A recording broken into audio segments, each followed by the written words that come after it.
बिस्मिल्लाहिर्रहमानिर्रहीम। अस्सलामुअलैकुम। मेरा शौहर ज़फ़र मेरे रूबरू खड़ा रो रहा था। उसका एक एक आंसू मुझ पर क़यामत की तरह टूट रहा था। वो कहने लगा, नहीद तुम्हें क्या हो गया है? जब तुमसे शादी की थी तो तुम अच्छी भली थी, अब तुम्हारे चेहरे पर झुर्रियाँ पड़ चुकी हैं, तुम्हारी रंगत खराब हो गई है, तुम पहले जैसी नहीं रही। मैं ज़फ़र की बातें सुनकर घबरा रही थी। मैंने उसका हाथ पकड़ लिया और बोली, आपको भी लगता है ना मुझ में तब्दीली आई है? मैं जब भी आईना देखती हूँ खुद को बदला हुआ पाती हूँ। मुझे समझ नहीं आ रहा मुझे क्या हो गया है। थोड़ा सा चलती हूँ तो सांस फूलने लगता है, बैठ जाऊँ तो दिल भी बैठने लगता है, लेटी रहूँ तो कमर में तकलीफ होती है, टांगों में खिंचाव होने लगता है। मैं तो सारा दिन काम वालियों से अपनी टांगे दबवाती रहती हूँ मगर अफाका नहीं होता। सर की दर्द इस कदर बढ़ जाती है कि लगता है बस अभी फट जाएगा। ज़फ़र, मुझे बहुत खौफ आता है, कहीं मैं मरने वाली तो नहीं हूँ? मैं हर वक्त खौफ में मुब्तला रहती हूँ। आपसे भी दिल की बात नहीं कही थी कि कहीं आप मुझे डॉक्टर के पास जाने का मशवरा ही न दे दें। मुझे डॉक्टर के पास नहीं जाना, न जाने वो किस मर्ज की तशखीस कर दे। ज़फ़र ने मेरा हाथ पकड़ लिया। वो कहने लगा, नहीद तुम इतना कुछ बर्दाश्त कर रही थी तो मुझे क्यों नहीं बताया? ऐसे वक्त में ही तो अपने काम आते हैं। अगर मैं तुमसे ये बात ना करता तो शायद तुम मुझसे यूं ही अपनी तकलीफ छुपाती रहती। नहीद, मुझे तुमने खफा कर दिया है, मगर फिर भी मैं तुम्हें ये सब यूं ही सहते हुए नहीं देख सकता। तुम मेरे साथ चलो, मैं शहर के सबसे अच्छे डॉक्टर के पास तुम्हें लेकर चलता हूँ। मुझे उम्मीद है कि थोड़े से इलाज से ही तुम बिल्कुल ठीक हो जाओगी। मैंने नफी में सर हिला दिया और बोली, नहीं, मुझे बहुत डर लग रहा है। क्या हुआ अगर डॉक्टर ने कह दिया कि तुम्हें तो कोई खतरनाक बीमारी लग गई है? ज़फ़र ने नफी में सर हिला दिया और बोला, पागल मत बनो, कोई डॉक्टर भी मरीज के सामने ऐसा नहीं बोलता। चलो तुम मेरे साथ, आज ऑफिस में मसरूफियत बहुत कम है। ज़फ़र मुझे जबरदस्ती ही तैयार करके अपने साथ ले गया। मैं सारे रास्ते अजीबो गरीब से वसवसों का शिकार थी। दिल घबरा रहा था जैसे कुछ अनहोनी हो जाएगी। मैं डॉक्टर के कमरे में बैठी डॉक्टर को अपनी तकलीफ के मुतालिक बता रही थी। उसने मुझे मुख्तलिफ टेस्ट लिख के दिए। टेस्ट हो गए। आधे घंटे बाद हमें रिपोर्ट्स मिलनी थी। मैं बहुत घबराई हुई थी, रो कर अल्लाह के हजूर अपने लिए दुआएं कर रही थी कि आखिर वो वक्त भी आ गया जब रिपोर्ट्स मिल गईं। मैं और ज़फ़र डॉक्टर के ऑफिस में इसके रूबरू बैठे थे। डॉक्टर मेरी रिपोर्ट्स देखकर अपनी दाढ़ी खुचाने लगा। वो कुछ मुतफक्किर सा लग रहा था।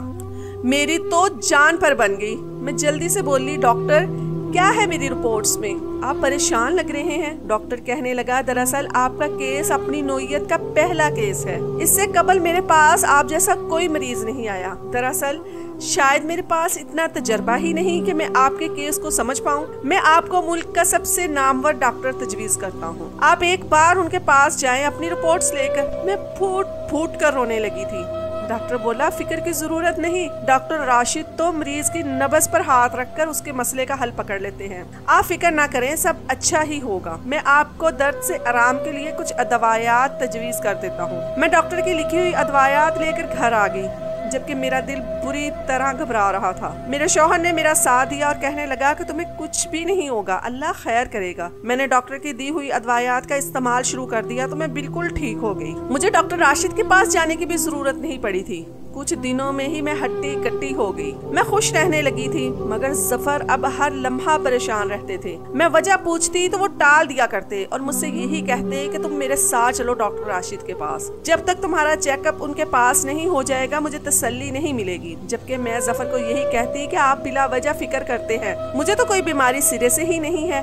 अगर मैं बीमार होती तो डॉक्टर की दी हुई अदवायात मुझ पर असर न करती। अब मैं अच्छी भली हो गई हूँ, इसका यही मतलब है कि मैं ठीक थी, मुझे कोई बीमारी ही नहीं है। ज़फ़र बस चुप कर जाया करते थे। यूं ही चंद दिन गुजरे तो इन अदवायात ने मुझ पर असर करना छोड़ दिया। अब की बार मेरी हालत बहुत ज्यादा खराब हो गई थी। मैं हर वक्त परेशान और घबराई सी रहती थी। ज़फ़र ने मेरी हालत देखी तो वो कहने लगा, मैंने तुमसे कितनी बार कहा था कि मेरे साथ डॉक्टर राशिद के पास चलो और तुम हो के बात नहीं मानती। अब मैं तुम्हारी एक भी नहीं सुनूंगा और तुम्हें हर हाल में अपने साथ लेकर ही जाऊंगा। अब मेरे पास और कोई चारा भी नहीं था, इसलिए मैंने अपने शौहर की बात मान ली और डॉक्टर राशिद के पास चली गई। डॉक्टर राशिद ने मेरा चेकअप किया और मेरी रिपोर्ट्स देखी तो मुझे चंद और टेस्ट करवाने के लिए कह दिया। मैं तो इस चक्कर में फंस कर रह गई थी खैर मेरी जब रिपोर्ट्स आई तो डॉक्टर राशिद ने कहा मुझे ये बात आपसे कहनी तो नहीं चाहिए थी, मगर आपको कोई ऐसा मर्ज लाहिक हो गया है जिसका इलाज हमारे पाकिस्तान में तो नहीं है। आपको बैरूने मुल्क जाना पड़ेगा, लेकिन आपके दर्द के लिए मैं कुछ अदवायात लिख देता हूँ। डॉक्टर राशिद की ये बात सुनकर मुझे ऐसा लगा जैसे मैं जिंदा दरगोर हो गई हूँ। मेरी आंखों से आंसू बह रहे थे। डॉक्टर ने मुझे हौसला दिया। मेरे शौहर ने भी मुझे दिलासा देने की कोशिश की थी। खैर वो मुझे अपने साथ घर ले गए। मैंने कुछ खाया पिया नहीं। मैं सारा दिन रोती रहती थी, रातों को जागती रहती थी। ये कैसे मुमकिन था कि मुझे कोई ऐसा मर्ज लाहिक हो गया हो जिसका कोई इलाज नहीं था। खैर मुझे जफर ने संभाला था। वो कहने लगा कि तुम फिक्र ना करो, मैं तुम्हें किसी और डॉक्टर के पास चेकअप के लिए लेकर जाऊंगा। मुझे उम्मीद है कि इससे हमें अच्छा ही जवाब मिलेगा। और फिर मैं और जफर जगह जगह डॉक्टर के पास खवार होने लगे। कोई भी ऐसा डॉक्टर नहीं था जो मेरे केस को समझ पाया, और सब ने मुझे यही कह दिया कि नहीं, आपको कोई ऐसी बीमारी लाहक हो गई है जो कि ला इलाज है। ये बात सुनकर तो मैं ना जिंदों में रही थी ना मुर्दों में। अगर मुझे कोई खतरनाक से खतरनाक बीमारी होती तो कम से कम पकड़ी तो जाती, उसका इलाज तो होता, मैं ठीक तो हो जाती। मगर डॉक्टर्स ने तो साफ कह दिया कि आपको ला इलाज मर्ज लाहक हो गया है। तो अब तो मेरा कोई इलाज ही नहीं था, अब तो मुझे मौत का ही इंतजार करना था। जफर भी टूट कर ही रह गया। मैंने खाना पीना छोड़ दिया था। मैं हर वक्त अपने कमरे में बंद रहती। मेरी शक्ल पहले से ज्यादा बिगड़ गई। मेरे बाल गिरते जा रहे थे, चेहरा छाइयों से भर गया। एक दिन जफर मेरे पास आया और कहने लगा, नहीद मुझे पता है कि तुम इस वक्त बहुत मुश्किल में हो, तुम बहुत परेशान हो, मगर मैं तुमसे अपने दिल की बात कहना चाहता हूँ। मुझे यही उम्मीद थी कि जफर कह देगा कि मैं तुम्हें बैरूने मुल्क ले जाऊंगा, क्योंकि अल्लाह का दिया हमारे पास सब कुछ है, तो यकीनन तुम ठीक हो जाओगी। मगर जफर की अगली बात सुनकर तो मैं दंग रह गई। वो कहने लगा, नाहीद तुम जानती हो कि मेरी उम्र अभी फक्त 27 बरस है, मैं अभी जवान हूँ। मैं एक ऐसी औरत के साथ अपनी बाकी की जिंदगी गुजार नहीं सकता जिसे ला इलाज बीमारी लग गई हो। अगर तुम्हारा इलाज होता तो शायद मैं तुम्हारे साथ रह भी लेता, लेकिन अब तुम्हारे साथ रहने का कोई फायदा नहीं। ये तो ऐसा ही है कि मैं अपनी जिंदगी के दिन गिनवा रहा हूँ। मैं तुम्हें छोड़कर जा रहा हूँ। तुम्हारी जायदाद, तुम्हारे जेवरात, हर कुछ तुम्हारे पास होगा, लेकिन मैं तुम्हें तलाक देकर जा रहा हूँ।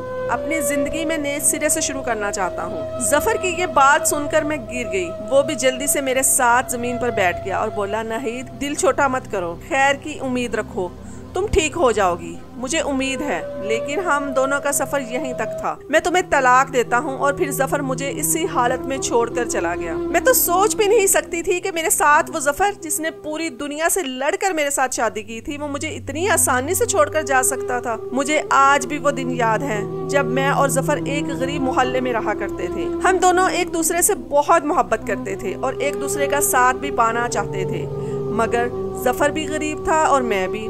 और फिर हम दोनों के दरमियान जात पात का भी फर्क था। मैंने जफर से कहा था कि तुम मेरे लिए रिश्ता भेज दो। जफर ने हामी भर ली थी, मगर उन्हीं दिनों मेरे लिए एक नहायत अमीर बुड्ढे का रिश्ता आ गया। मेरे वालिदैन तो बहुत खुश हो गए थे। वो तो यही कहते थे कि अब हमारी किस्मत बदल जाएगी, हमारा नसीब खुल जाएगा। मगर मैं तो अंदर ही अंदर रोती जा रही थी, क्योंकि मैं तो जफर से मोहब्बत करती थी और अपनी सारी जिंदगी उसके साथ गुजारना चाहती थी। मैंने किसी अमीर बुड्ढे को क्या करना था? पैसा इंसान को खुशी तो दे नहीं सकता, इसलिए मैंने अपनी अम्मी के सामने इस रिश्ते से इनकार कर दिया। मुझे अम्मी के जूते भी पड़े थे, मगर मैं डटी रही कि मैं इधर शादी नहीं करूंगी। मैंने जफर को भी पैगाम भिजवा दिया था कि मेरे लिए रिश्ता ले आए, मगर मैं वहाँ शादी नहीं करना चाहती थी। इसलिए तुम जल्द से जल्द अपना रिश्ता मेरे लिए भेज दो, ताकि मैं अपने वालिद से कह सकूं कि मुझे बुड्ढे की निस्बत ये जवान लड़का कबूल है। बेशक ये गरीब है, मगर मैं इसके साथ अपनी जिंदगी गुजारने को तैयार हूँ, इसलिए आप मेरी शादी इसी के साथ कर दें। जफर ने जब ये बात सुनी तो वो कहने लगा, नहीं तुम पागल मत बनो, अगर मैं सारी जिंदगी भी कमाता रहूं तो इस बुड्ढे जितना नहीं कमा पाऊंगा। तुम खुद ही सोचो इसकी उम्र कितनी होगी, इतना तो इसने जी लिया है। तुमने फक्त इसके साथ 2-3 बरस और जीना है, फिर वो अपना मुंतकी इंजाम पर पहुंच जाएगा, तो मैं तुम्हें अपना लूंगा। मैं जफर की बात सुनकर दंग रह गई। मैंने फौरन इनकार कर दिया। मैं बोली, मुझे पैसे की लालच नहीं, पहले भी गुर्बत में गुजारा किया था, अब भी कर लूंगी। जफर मुझे इस दुनिया में फक्त तुम्हारा साथ चाहिए। जफर कहने लगा कि गरीब की मोहब्बत भी ज्यादा देर तक कायम नहीं रह पाती। हम दोनों खुशी खुशी शादी कर लेंगे, मगर फिर कुछ ही दिनों में हमारे घर में लड़ाइयाँ झगड़े होने लगेंगे। जब खाना ही पूरा नहीं पड़ेगा तो खुशी कहाँ से रहेगी? इसलिए तुम्हें मेरी कसम है कि इस रिश्ते से इनकार मत करो। मैं तुमसे वादा करता हूँ कि तुम जैसे ही तुम्हारा बुढ़ा शौहर मर जाएगा मैं तुम्हें अपना लूंगा और फिर हम दोनों इसकी छोड़ी हुई जायदाद पर ऐश करेंगे। और मैं ये बात मानने पर रजामंद नहीं थी, क्योंकि मैं तो जफर के बगैर किसी दूसरे मर्द की जानिब आंख उठाकर देखने की भी रवादार नहीं थी। मगर क्या करती, वालिदैन ने भी मुझे बहुत प्रेशराइज किया था और फिर जफर भी अब तो हाथ धोकर मेरे पीछे पड़ गया था कि तुम इस बुढ़े से शादी कर लो, देखना हम रातों रात अमीर हो जाएंगे। आखिरकार मैं थक गई, इसलिए मैंने हार मान ली और इस बुढ़े से शादी कर ली। जफर बहुत खुश था। वो कहने लगा कि अब हमारी 5 उंगलियां घी में और सर कढ़ाई में होगा। तुम्हारा शौहर ज्यादा देर तक जी नहीं पाएगा। न जाने मगर मुझे क्यों ऐसा लगता था कि मेरा पहला शौहर जल्दी नहीं मरेगा, मुझे जफर का साथ कभी भी नहीं मिलेगा। जफर ने मुझसे कहा था कि तुम्हारा ये शौहर 3 साल से ज्यादा अरसा जिंदा नहीं रह पाएगा, मगर मुझे उसकी किसी बात पर यकीन नहीं था। मेरी शादी को 4 माह हुए थे कि एक शब मैं और नदीम पुरसुकून सोए थे, मगर जब मैं सुबह उठी तो नदीम नहीं उठा।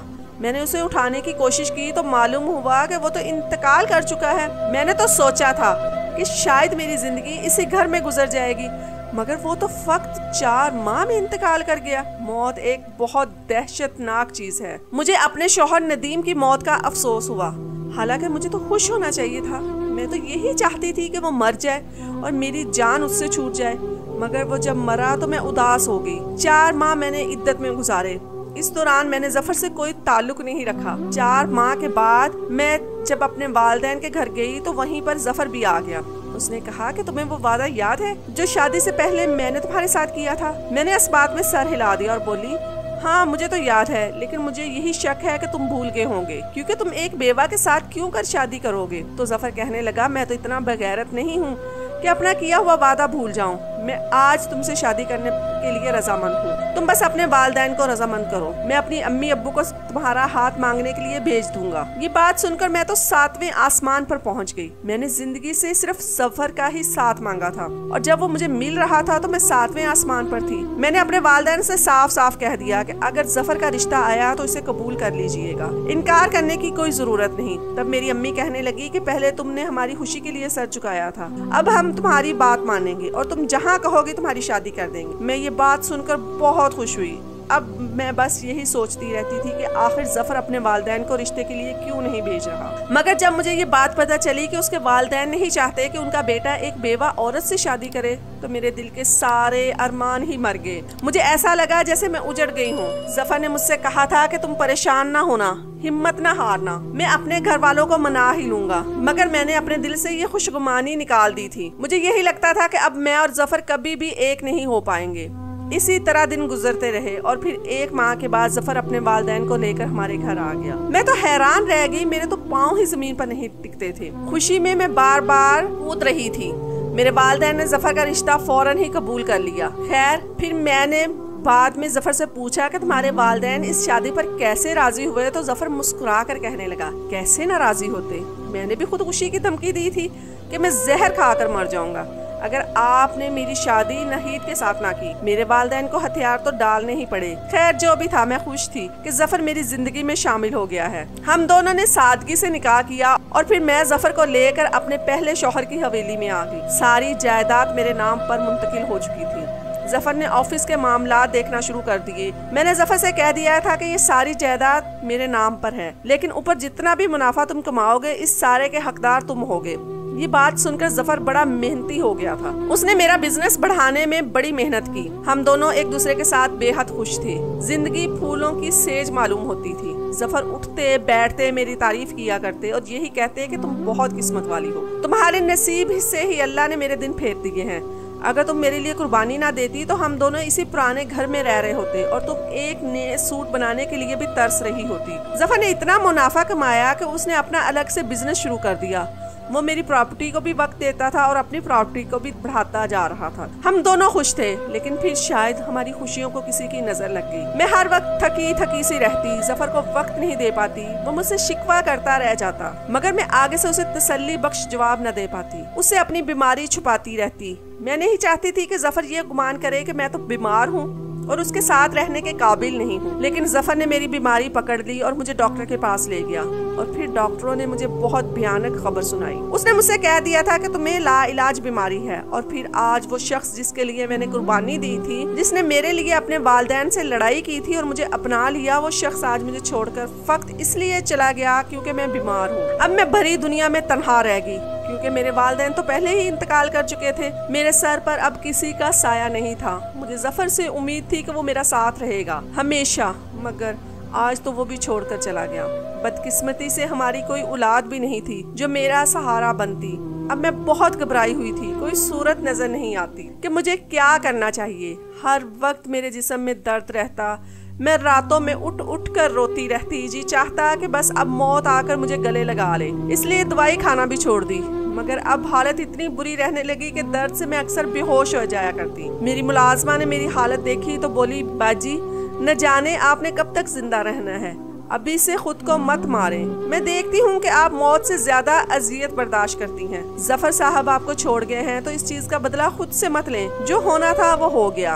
अब आप अपना ख्याल करें, आगे की सोचें। मैंने सर हिला दिया और बोली, ड्राइवर से कहो गाड़ी निकाले, मैं डॉक्टर के पास जाना चाहती हूँ। मेरी मुलाजमा मेरी बात सुनकर खुश हो गई और जल्दी से ड्राइवर के पास चली गई।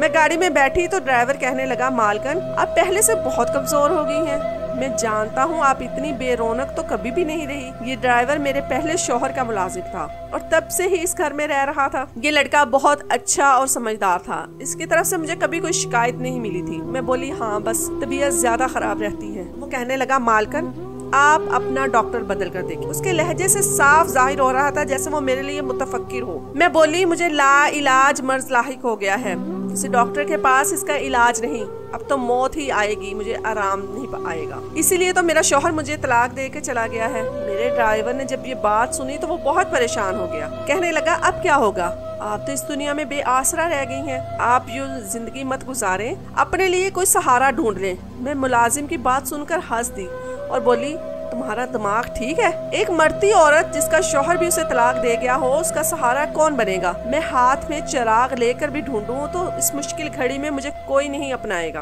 तब मेरा ड्राइवर कहने लगा, मालकन छोटा मुंह बड़ी बात, लेकिन अगर आप हामी भरे तो मैं आपको अपनाना चाहता हूँ, आपका ख्याल भी रख लूंगा। मैं तो अपनी ड्राइवर की बात सुनकर दंग रह गई। वो एक खूबरू जवान था, मुझसे उम्र में कोई 10-15 बरस छोटा ही होगा। मैंने एक लम्हे की भी ताखीर नहीं की और बोली, हाँ अगर तुम मुझे अपना लो और मेरा इलाज करवा दो तो मैं अपनी सारी जायदाद तुम्हारे नाम कर दूंगी। अफजल बड़ा खुश हो गया।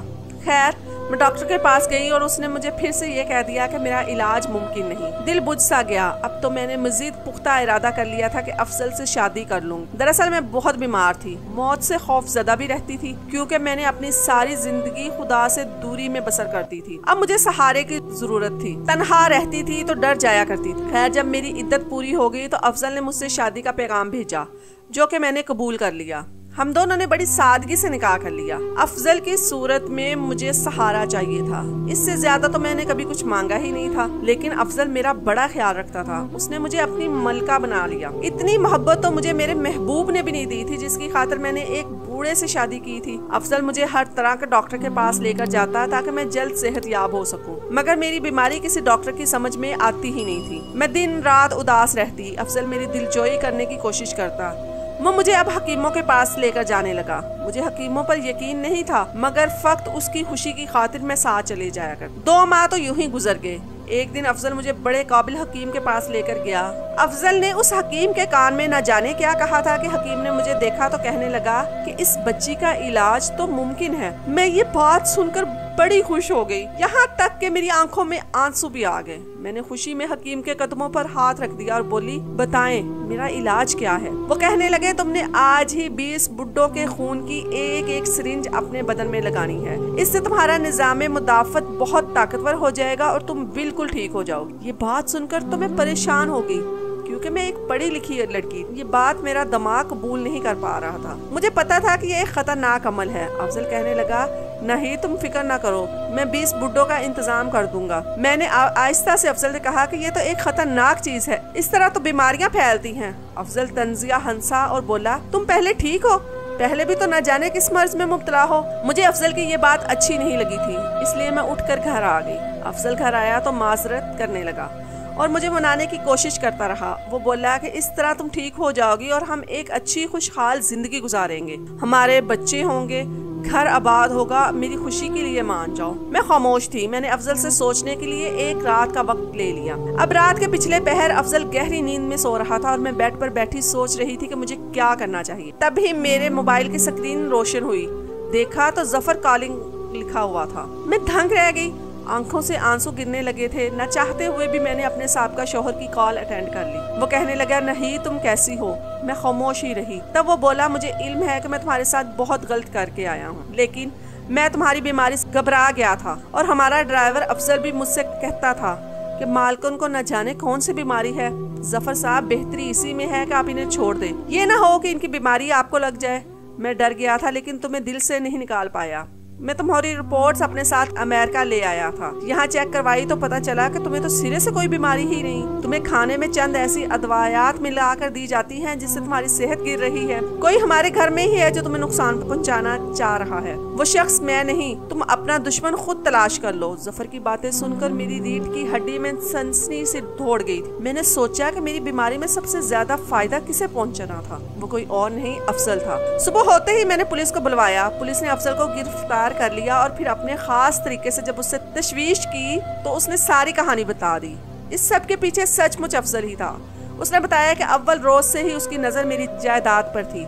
वो चाहता था कि सब कुछ उसे हासिल हो जाए, इसलिए उसने खाना पकाने वाली मुलाजमा को साथ मिला लिया और फिर बड़ी चालाकी से मेरे शौहर को भी मुझसे मुतनफिर कर दिया था। मुझसे शादी कर ली और 20 बुड्ढों का खून भी मुझे इसलिए लगवाना चाहता था ताकि मैं उनकी बीमारियों में मुब्तला हो जाऊं और मैं मर जाऊं। खैर, मुलाजमा को भी पुलिस ने अपनी हिरासत में ले लिया। अब मैं बेहतर होने लगी थी। जफर ने मुझसे रुजू करना चाहा। वो चाहता था कि मैं उससे दोबारा शादी कर लूं क्योंकि ड्राइवर के साथ मेरा हलाला हो चुका था, मगर मैंने ये शादी करने से इनकार कर दिया क्योंकि जो मर्द मेरे मुश्किल वक्त में मुझे छोड़कर चला गया वो कभी मेरा था ही नहीं। अब मैं तन्हा जिंदगी गुजार रही हूँ और बहुत खुश भी हूँ।